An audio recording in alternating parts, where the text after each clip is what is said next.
Hello everybody, it is Monday the 28th of January today, and I had, kind of overdue a bit, an appointment with my big family photo album, and I thought maybe you guys would like to share this with me. I wonder how much detail we are going to get. Because the girl in the white dress right there, he is surrounded by those farmers. Oh, that's just, yeah, isn't that adorable with the goats? That's the girl is my grandmother on my mum's side.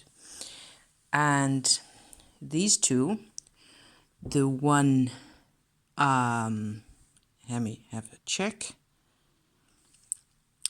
Yes, the one sitting is my great-grandmother on, focus, hold it steady, Ginsbergen, yes. She is, she and her sister, she's the mother of my grandfather, the grandfather that married her when they were around 20 years old. So, in this book, I really just put almost all the photographs that I owned because I was just so tired. That's my grandfather as a kid. So this is around 1912, 1913, thereabouts. There isn't really a date, I think. This one's 1912. His sister as a baby, looking cute as ever.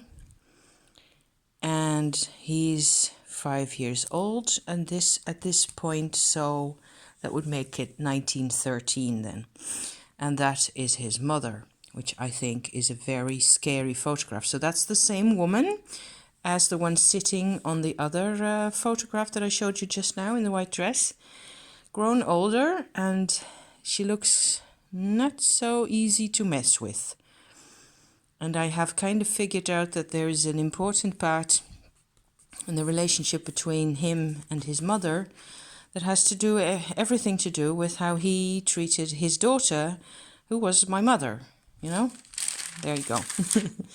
So here are photographs of my grandparents getting married, looking all, prettified, and everything seems pretty nice going on. There's my grandpa as a young man, slightly older afterwards.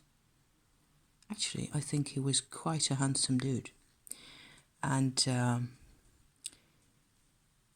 I care about these people more and more now that I have discovered 1935 in Makassar, that's on Sulawesi in Indonesia, colonials, I have discovered that I can actually exist and have a life separate from them, their patterns and their influences and all the rest of it. There's me mum as a kiddo.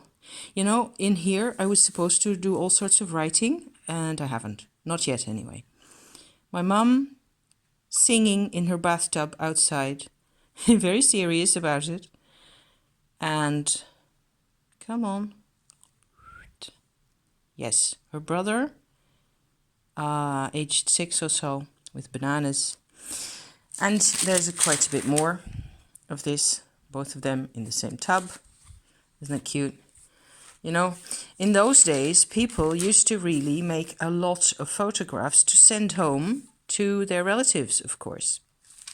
The rooms and what the house looked like, and a visit to the home country, hence the windmill, obviously.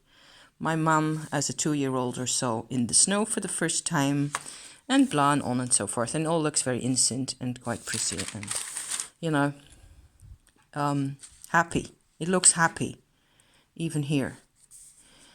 And both of them, nature. My mum always said she used to love nature in Indonesia so much. And, just trees and the sounds and it surrounded you. And there's my mum, again, as a young girl, looking quite serious. So At this time, I'm sorry to put a downer on all this, but at this time she had already had several lashings, beatings from that same man, her father. Something that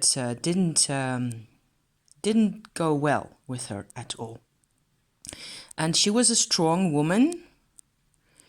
So what do strong people do when they're made up to fight something? They resist, okay? So I think she was basically made up of resistance and identified for a large part in society, in social settings, with resistance, resisting to everything. I made this to represent the concentration camps that they were in for 4 years, from probably 39 to 44, something like that. Not sure, or maybe 40 to 45, after which they came home to the Netherlands. And this is a photograph of my grandmother surrounded by a lot of relatives.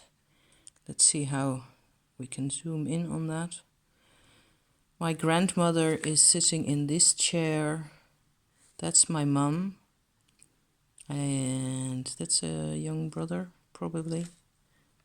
Dad, granddad, so her husband. And this is her mother, so grandmother, my great-grandmother then, okay? And there were probably a couple of sisters. I have never really known those people very well. There was a little brother born after the war, and here he is with a friend of his. And it must have been quite hard for her as well to, because, you know, after the war, everybody pretended that nothing had happened. Because I was watching another program on television just now. When was that? Yesterday or the day before that? And it struck me how impossible it was to talk about the concentration camps, really, in the first 20 or so years after the war, after 45, because everybody had suffered. Everybody had been in some kind of incredible turmoil. And it was quite a big challenge for everybody to keep their show on the road and keep things from collapsing, I suppose. And they just weren't ready. They didn't have the tools to talk, okay? So here's my mum. For some reason, there's a burn on that photograph, probably an accident. And actually, I think, because I started this video just now. There's my dad, completely different background, and yet very many the same traits. I think what unites these people, what I realized just now as I was listening to Lisa and Peggy's self-worth discussion of past Saturday, I think both of those, my parents, had a Peter Pan syndrome of some sort. And I know for a fact that my mother was happiest when she was, traveling, tagging around, traveling through Europe with me in tow. Here I am, as a baby bunny. Looking like every other infant at that age. And she never really got to grow up. And it tells, doesn't it? You poor cow. Anyway, even found a card here with, the weight of the child and all that stuff. And this is a bit later. My mother was happiest when we were both being girls together.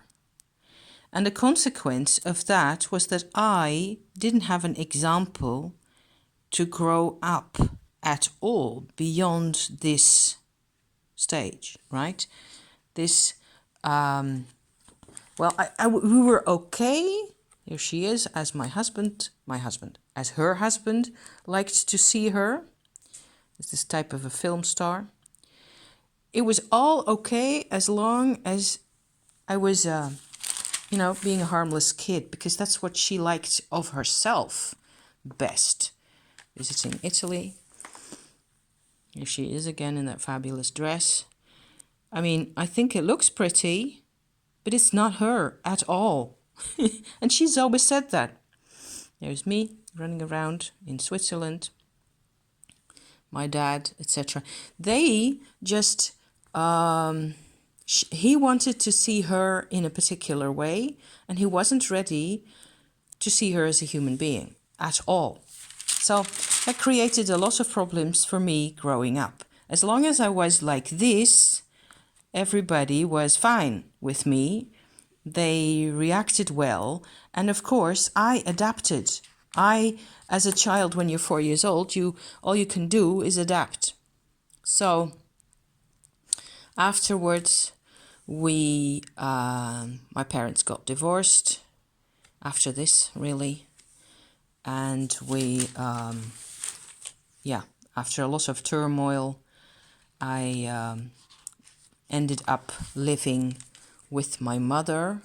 This is actually basically the period of the divorce, or slightly before it. And there's a couple more relatives. And this is what I made to represent the 5-month, 6-month period that I spent in the foster family that I've talked about on my channel before. And so it's a house. It's not a camp, okay? Less of the torn edges here. And my mother kidnapped me from there. And I've only recently gotten into a conversation with that foster mother again. And I like her, and she likes me still. And she's very happy to be able to talk to me now and, have a couple of questions answered. And I have never been able to get into that conversation until now, really. Until 6 months ago. So this is maybe a Peter Pan photograph of my mum. Oh my God. Anyway. Photographs of holidays, the type of thing. You've got these as well. In the south of Spain, going to school. By this time I am 12 years old. And I am 14 years old. And we have fewer photographs. For some reason I keep thinking of this setting. This is in the south of Switzerland, where we went on a holiday in the winter at some point. And from there on to the south of France. There I am growing up, trying not to grow up. I wonder how much of my psychological issues that I've had hark back to that Peter Pan thing. There's my mum. A glorious holiday in the Caribbean, French Caribbean island. And I'm always fiddling with something. There's me. That's, there was never a problem. This is in the south of France again. One of my favorite photographs of my mum outside in the sunshine under an olive tree. She couldn't be free, because when you believe only in that infant or childlike girly version of yourself, how are you going to grow up? She couldn't, and so I couldn't either. I was completely stuck. So I was painting, I was trying really hard to be a person, and I had no clue. So I am showing you these. I suppose there's lots of nature photographs, more relatives, my husband's relatives. I shouldn't really show you too many of these, because some of you out there might know who they are or whatever. There's me again, gathering wood for the fire, for the wood stove. A happy family to all intents and purposes. See the teddy bears on the on the branch of the tree. There were fun times, but it was rather limited, of course. And there's my mum baking a cake for my birthday. she loved me so much, and it has been so hard to, I would love so much to say these things to her now. And she was also a tough nut to crack. I mean, we weren't, and I suppose myself, I was, not always that easy to talk to, for her, certainly. So, Mercury in Aries, Mercury in Cancer, 1995, and this is where we get a lot of nature photographs. Nature in the south of France, nature in the hills, painting and making stuff and creating things. This is another oil painting of mine. Sorry guys, I just had to do a sneeze. And working, and cats, and a husband, and generally, cats having babies and stuff like that. Isn't that cute?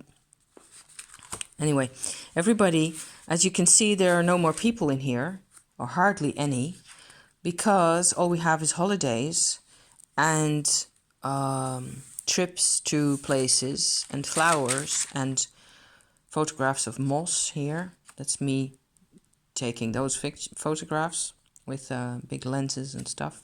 Very enjoyable to do. Mountains, a big moth that we found sitting in the grass on top of a big hill. Some type of scenery like this, more or less. And so he was alive. He was asleep, sitting in the grass. Big moth. So if you don't like moths, don't look at this. Mountains, very impressive. Being terribly impressed with nature all around. And I suppose I was still very much, I hadn't been socialized at all. Here I am, standing next to a standing stone on the edge between France and Switzerland, actually in Switzerland, in the shade of the big stone. How symbolic. I think I will just maybe, because there isn't that much more. There is a bit more. There's an attempt at feeling, in tune with the glaciers and stuff. And there's a lot of this and of this. And I didn't know where to look in order to be who I was supposed to be, because I wasn't a social person. I had no frames, no references, no, none of this really. So I suppose that's my book, because there's a bit more room in here, and there will be other photographs added to this, I suppose, once I get them. Or maybe not. Maybe I just have to leave it like this, because this is actually rather painful to me. And still, I am passing through this, and that's why I am also making this vlog. I am closer to this girl now than I ever was. And I haven't forgotten. But it is only after I have found the freedom to grow and be multiple people, be all of them, that I also get to connect outwards to the world and to people around me and to people who are really different and to people who, who are not formed by their need to stay little, whatever that means. And if you're really big on the inside, what does it do to you to be forced or to force yourself to stay little all the time? So that's my thoughts on that. Thank you very much for tagging along, and I will be seeing you, or you will be seeing me, quite soon this week with a couple of other, themes and subjects. Maybe more of this day. Thank you for watching. Bye-bye for now.